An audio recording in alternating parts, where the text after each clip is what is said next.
si está bien a la moda, más bien está un poquito desubicada, es Cristina, que habló en Naciones Unidas. Hay varias cosas curiosas para hablar de esto. Primero que yo creo que Obama no habla muy bien español y la escuchó sin auriculares, Sí. o sea que no la escuchó. La miraba. La miraba. Estaban a un par de metros, uno del otro, porque estaba en el medio el presidente de Naciones Unidas, y después él y ella de otro lado. Llamó terroristas a los fondos buitres, defendió el acuerdo con Irán, y lo curioso alrededor del asunto es que sin que nadie le preguntara, y esto es lo raro, sin que nadie le preguntara, criticó la detención de Bin Laden. En realidad la forma, dijo que no tendrían que haber hecho lo que hicieron, y dudó de la autenticidad de los comunicados terroristas de ISIS. De pedo no dijo que el viaje a la luna fue falso, pero yo creo que si le daban unos minutos más, lo decía. Es el mismo razonamiento, Jorge, de verdad. Claro que es el mismo razonamiento, por eso lo digo, no lo estoy... la sospecha infantil de todo, ese que te lleva a decir que el hombre no llegó a la luna o que ISIS de verdad no está decapitando gente. Yo conozco el caso de Bin Laden bien porque estuve en el lugar, estuve en Pakistán, en la casa de Bin Laden. O sea, en un momento fuimos para Perfil, cuando lo detuvieron a Bin Laden, viajé y estuve ahí. O sea, más allá de que todo lo de Bin Laden fue raro, de que... Yo creo que Bin Laden tendría que haber sido juzgado. Para mí estuvo mal que fueran y lo mataran, así como lo mataron. Estuvo mal. Ahora, si yo soy presidente de un país, no voy a decir eso en este momento cuando nadie me lo pregunta, y en Nueva York, a donde Bin Laden mató 3.000 personas. O sea, me parece que es una cosa completamente gratuita. De pedo no dijo Pearl Harbor fue armado para que Estados Unidos entrara a la guerra, la segunda. Nadie le estaba preguntando esto. Y después, ella firma Argentina adhiere a un voto contra el terrorismo completamente contrario a todo lo que ella estaba diciendo. Esto es lo loco también. Porque cuando Argentina tiene que votar, vota una cosa, y cuando ella habla dice todo lo contrario. Fue realmente un ejemplo de desubicación increíble. Yo me imaginaba cómo vería esto, o cómo habrá visto esto ayer un diplomático. Dante Caputo es canciller, está en línea de teléfono. ¿Qué tal, Dante? Jorge Aranda, buen día. Jorge, ¿cómo te dice? Bien. ¿Qué le parece estos comentarios de la presidenta de ayer? Bueno, me parece cosas parecidas a la que usted dice. Pero, a ver, rápidamente, pequeños comentarios sobre los temas que tocó. Buitres igual terrorismo, como usted acaba de señalar. Dijo que además que una forma de terrorismo eran los buitres. Creo que más o menos esa fue la expresión. Bueno, hay mucho para criticar a la especulación financiera internacional sin necesidad de hacer una igualdad forzosa e irreal, incorrecta, entre buitres y terrorismo. El terrorismo es el uso sistemático de la violencia, con el objeto de crear un clima de miedo, pero es el uso de la violencia física, de poner bombas y lograr que una sociedad esté amedrentada. Los otros, la especulación es un método para hacer plata con plata sin crear riqueza.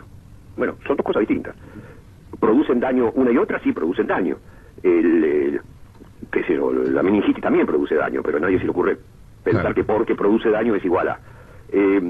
ahora, si lo que dice la presidenta es cierto, si los especuladores son una forma de terrorismo, el día anterior a decir esto se reunió con el jefe de terrorista internacional Soros. Sí, claro, claro. Es decir, Soros, como señor que generó miedo en Inglaterra, generó miedo porque quebró, prácticamente rindió bajo sus pies al Banco de Inglaterra hace 20 años atrás, cuando produjo una corrida contra la libra esterlina que él cuidadosamente describe en sus textos, y con lo cual se apropió más o menos de $1.000 millones de dólares de la época. No sé cuántos serán hoy, deben ser 2.500 millones de dólares. ¿De dónde son esos 2.500 millones que se apropió Soros? ¿Nacieron de los árboles? No, son producto de los impuestos que pagan los británicos, y los impuestos que pagan los británicos son producto del trabajo de los británicos. El señor Soros no es que le haya robado a los ricos para repartir a los pobres, no, le robó a los ingleses, a todos los que aportan al tesoro público. No es ningún héroe, es un señor que usa la plata para hacer plata sin generar ninguna forma de riqueza en la sociedad. Entonces, Cristina Kirchner, ¿por qué no se pone de acuerdo con usted misma? Se junta con Soros, que es el ícono de la especulación internacional, y al día siguiente nos dice que el terrorismo es igual a la especulación aplazada. Efectivamente, es un desastre lo que dijo. ¿Sabe qué? ¿Cómo cae esto en el momento en que están degollando a rehenes, perdón la interrupción, a rehenes norteamericanos, británicos? Ayer mataron a un francés, francés que estaba escalando en Argelia.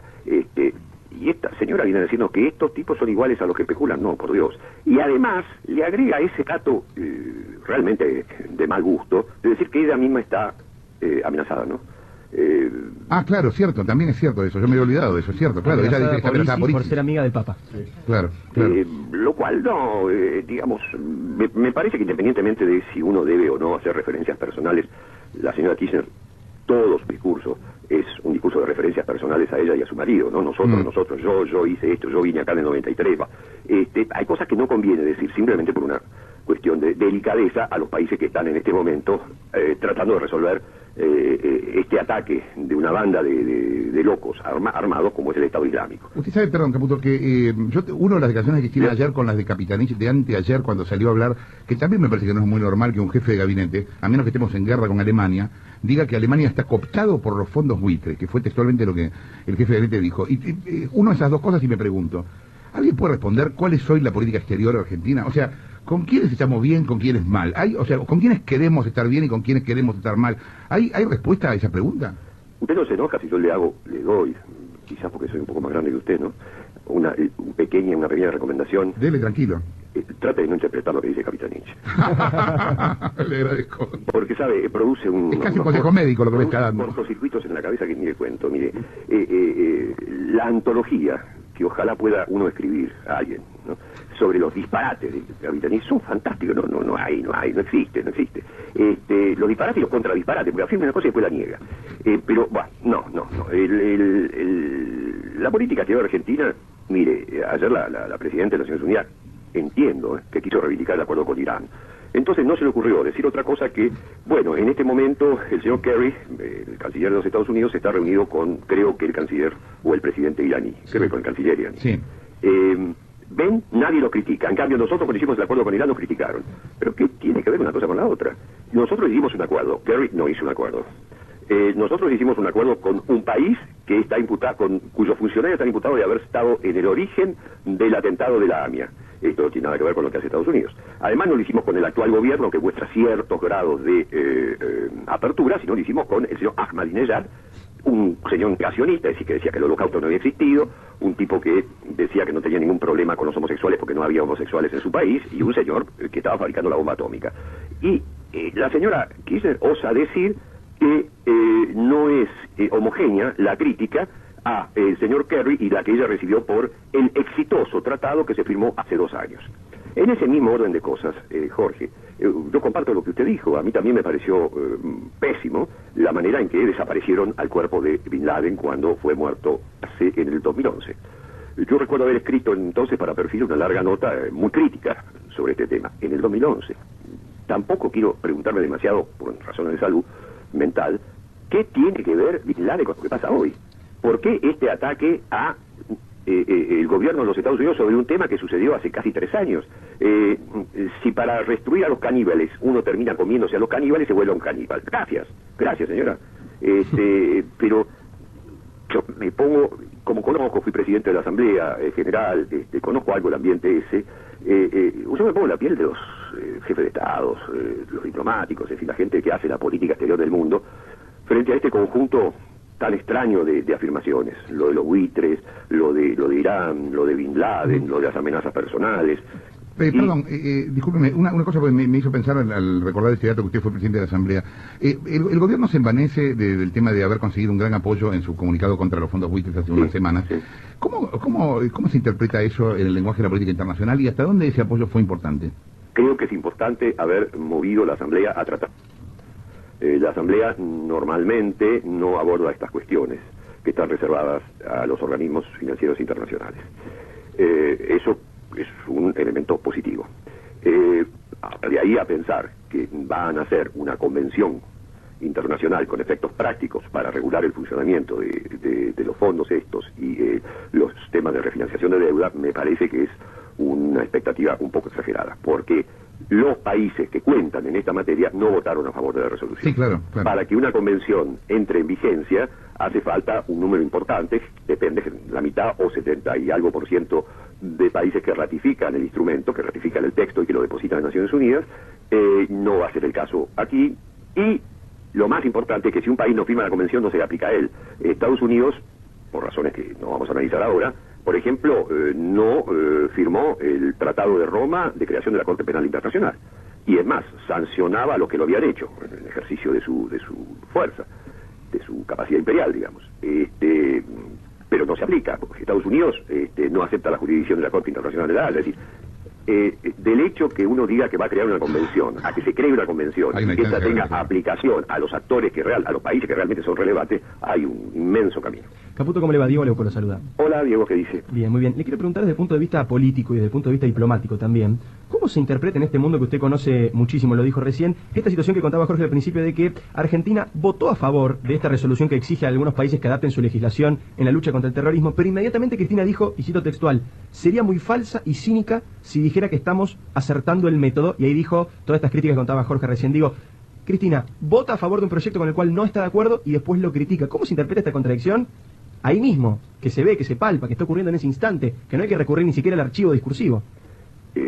Leuco, escúcheme, si usted me dice que alguien dijo que A no es igual a A, y me pide que interprete eso, yo no sé por qué soy objeto de ese castigo. Yo no puedo interpretar eso, es una contradicción. Es una contradicción. ¿Qué quiere decir? Que vamos a hacer vamos a tratar al Estado Islámico a través del diálogo y las conversaciones y no con el uso de la fuerza. Mire, a mí no me divierte para nada el uso de la fuerza. Yo creo que es extremadamente grave el uso de la fuerza. Pero tenemos dimensión de lo que está haciendo el Estado Islámico. Está matando gente a diestra y siniestra. El que no se convierte al islamismo, lo matan. A los cristianos los matan. Salen en la prensa mundial los rehenes occidentales que son degollados. Pero al interior de los territorios dominados por el Estado Islámico se están produciendo todos los días decenas de asesinatos, decenas de llamadas ejecuciones. ¿Y qué vamos a hacer con esto? ¿Qué quiere decir? Si usted se anima a decir hay que tratar al terrorismo de otra manera, punto seguido, tiene que decir cómo. ¿Cómo resuelve el problema de la amenaza de una serie de individuos como los que está enfrentando en este momento? Lo que creo que es muy importante es, podría haber dicho esto la presidenta, es que en el ejercicio de la lucha contra el terrorismo uno trate de no parecerse a ellos. Porque si termina combatiendo al diablo con las armas del diablo, y bueno, convierte todo en un infierno. Y ese es un riesgo que corren todos. Gracias, Caputo, por la comunicación. Dante Caputo, quien hablaba, ex canciller. Laura Ginsberg es dirigente de APEMIA, Agrupación por el Esclarecimiento de la Masacre Impune de la AMIA. ¿Qué tal, Laura? Jorge Lanata, ¿cómo estás? Buen día. ¿Qué tal? Buen día, Jorge. Habrás escuchado ayer a Cristina criticar a la comunidad judía argentina por haberse opuesto al pacto con Irán. No la escuché, la leí, pero lo que me parece es que la presidenta está confundida, porque nadie le avisó, en todo caso, de que aquí hubo un acuerdo del gobierno de Obama con el régimen iraní, que nosotros hablamos de eso ya hace mucho tiempo, y por tanto hubo un cambio de orientación en relación a lo que es la lucha o a lo que era la lucha contra el terrorismo internacional. A la presidenta no le avisaron que Israel no está de acuerdo con eso. Por eso la DAIA se opone al memorando. Y dicho sea de paso, vale la pena aclarar que los primeros días en que trascendió la firma del acuerdo entre el gobierno de Cristina y el de Ahmadinejad, la dirección judía no lo repudió. Tardó unos días en tomar posición, alineándose con las políticas del Estado de Israel que quiere ir a la guerra contra Irán. El contexto internacional es diferente. Yo creo que tuve oportunidad incluso de hablar sobre esto en aquella vez que fui a tu programa, fui al piso. Sí. El memorando es producto de un giro, o mejor dicho, fue un producto del giro en la política internacional, en donde el gobierno de Estados Unidos busca tender puentes con el régimen iraní. Me parece que en ese sentido es que la presidenta se victimiza y dice, hasta la dirección judía que nos acompañó todos estos años, ahora resulta que se opone. Bueno, se opone porque el Estado de Israel se opone, porque finalmente la DAIA representa las políticas de ese Estado en la Argentina, en relación al tema AMIA y a otros temas también. Laura, ¿qué tal? Nicolás Moyas, soy. ¿Cómo le va? ¿Qué tal? ¿Cómo te va? Otra de las cosas que dijo Cristina ayer en el discurso fue que el gobierno de los Kirchner fue el que más hizo para intentar dilucidar el atentado a la AMIA. ¿Usted está de acuerdo con eso? No estoy de acuerdo porque además nosotros hemos hecho un seguimiento de todas las iniciativas en contra de cualquier posibilidad de alcanzar la verdad en el atentado, en lo que ocurrió en el atentado a la AMIA. La presidenta dice que el gobierno de Kirchner abrió los archivos secretos. No es cierto eso, no es cierto. Dicho sea de paso, a modo de ejemplo, cuando se sustanció el juicio oral, una de las cosas que estaba expresamente prohibida era que los espías argentinos hablaran de sus vínculos con los espías extranjeros al momento del atentado, inmediatamente después de él. Todo lo que documentaría eso y tantas otras cosas más, como las 1.700 carpetas secretas en las que se funda Nisman para demostrar que hay una red regional del terrorismo iraní en América Latina, no se conocen. Y encima, como si esto fuera poco, están impulsando 7 proyectos, el debate de 7 proyectos de ley de juicio en ausencia, en donde, entre otras cosas, lo que tampoco nos permite conocer son las pruebas que siguen ocultas para sostener esa acusación y que en 20 años no las pudieron demostrar. De manera tal que, si uno tiene que sacar una conclusión global, creo que el gobierno de los Kirchner se llevan más años que los de Menem en el encubrimiento. Laura, ayer hubo una reunión en la Comisión de Legislación Penal de Diputados, a donde ustedes explicaron el proyecto de APEMIA para crear una bicameral con personalidades que investiguen el atentado. Por favor, contanos un poco de esto. Sí, esta de alguna manera es nuestra propuesta de hace muchos años de constitución de una comisión investigadora que nunca existió en la Argentina. De hecho, la única bicameral que funcionó entre los años 96 y 99 sirvió para justamente encubrir las actividades delictivas del ex juez Galeano, los fiscales y los secretarios, ¿no? La propuesta no es una bicameral estrictamente, ya sabemos cuál es el destino de las bicamerales en el Congreso, sino es una comisión investigadora constituida mayoritariamente por personalidades, por representantes de distintos ámbitos del quehacer nacional, que tengan una trayectoria indiscutible y que junto con los familiares de las víctimas, que dicho sea de paso, nunca tuvimos oportunidad de integrar ninguna comisión investigadora de estas características porque nunca existió, podamos abordar una investigación integral de lo sucedido. Esta comisión no se propone competir con los jueces, que ya sabemos lo que han hecho hasta acá. No porque lo diga APEMIA, sino porque lo dice el propio juez Fara, cuando dice que han fracasado en descubrir cuál fue la conexión local y cuál fue la internacional. Lo dice en el fallo en donde declara la inconstitucionalidad del memorando. De manera tal que esta es una propuesta totalmente innovadora y que, obviamente, para legitimarse, necesita el ámbito parlamentario y por eso proponemos una integración minoritaria de diputados y senadores. ¿Y el oficialismo la apoya? El oficialismo no se ha pronunciado, pero dicho sea de paso, este proyecto de ley tiene como cabecera la Comisión de Peticiones, Poderes y Reglamento, que está presidida por el oficialismo y que en el día, no ayer, sino antes de ayer, nos convocó a una reunión con asesores de los diputados integrantes de esa comisión para que presentáramos nuestro proyecto. De manera tal de que lo único que nosotros le estamos pidiendo al Parlamento es que este proyecto se debata. Esta es la única vía posible de transitar para poder alcanzar la verdad verdadera, no la verdad jurídica, que es en la que machacan con estos 7 proyectos de ley de juicio en ausencia que están intentando imponer. ¿Y cómo son, Laura, los tiempos de esto? ¿Cómo seguiría este trámite? El trámite tiene que seguir de la siguiente manera. El proyecto tiene que ser debatido en las comisiones y luego de que sea debatido en las comisiones, nosotros pedimos que se haga un plenario de comisiones para no perder tiempo, justamente. Si hay acuerdo, pasaría a ser debatido en el recinto. Estamos pidiendo solamente eso, un debate democrático de este proyecto de ley, que es una única salida concreta para saber la verdad. Dicho sea de paso, por supuesto, en el articulado se explica claramente las condiciones en las cuales va a poder trabajar esta comisión. Los archivos secretos, todos abiertos y sobre la mesa. Gracias, Laura, por la comunicación. Laura Ginsberg, quien hablaba, dirigente de APEMIA, Agrupación por el Esclarecimiento de la Masacre Impune de la AMIA. Nico. Saquen, hablando de las contradicciones del discurso y sobre todo con lo que tiene que ver con la AMIA, en el 2009 Cristina viajó a Nueva York con la comunidad judía a denunciar a Irán, a Ahmadinejad, al mismo presidente con el que después hizo